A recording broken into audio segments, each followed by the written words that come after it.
Hello everyone, welcome to my channel. आज हम 12th class की पोएट्री का first chapter my mother at 66 को एक्सप्लेन करेंगे। So let's start. First of all, ये पोएम पोएटेस कमला दास जी ने लिखी है। 4 स्टेंजा की ये पोएम है। पहले स्टेंजा में बताया गया है कि जो पोएटेस हैं उनके माता पिता का घर कोचीन में है और वे उनसे मिलने गई थी। शुक्रवार की सुबह पोएटेस वापस लौटती हैं तो उनकी मदर भी उन्हें एयरपोर्ट तक छोड़ने जाती हैं। रास्ते में पोएटेस अपनी मदर को देखती हैं जो कि उनके साइड वाली सीट पे बैठी हुई होती हैं।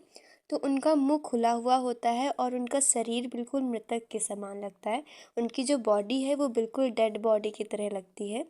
दूसरे स्टेंजा में बताया गया है कि पोएटेस अपनी मदर को देखती हैं। वो सोचती है कि उनकी मदर बहुत ज़्यादा बूढ़ी हो गई हैं और जल्द ही उनकी मृत्यु हो जाएगी।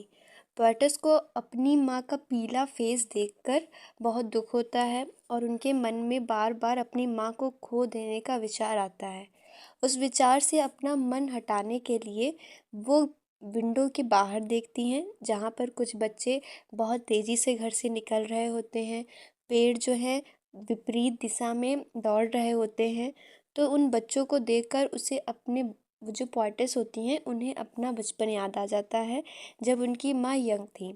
और चलते हुए पेड़ों को देखकर पोएटेस सोचती है कि समय कितनी जल्दी निकल रहा है। थर्ड स्टैंजा में बताया गया है कि पोएटेस पेड़ों के बारे में और बच्चों के बारे में सोच ही रही होती हैं कि तब तक एयरपोर्ट आ जाता है और फिर उनकी सुरक्षा जांच होती है। उसके बाद वो आगे बढ़ के अपनी माँ की तरफ मुड़ के देखती हैं तो उनकी माँ का फेस बिल्कुल विंटर मून की तरह लग रहा होता है। जैसे विंटर में जाड़ों के समय मून पीला हो जाता है, वैसे ही उनकी मदर का फेस पीला नज़र आ रहा था।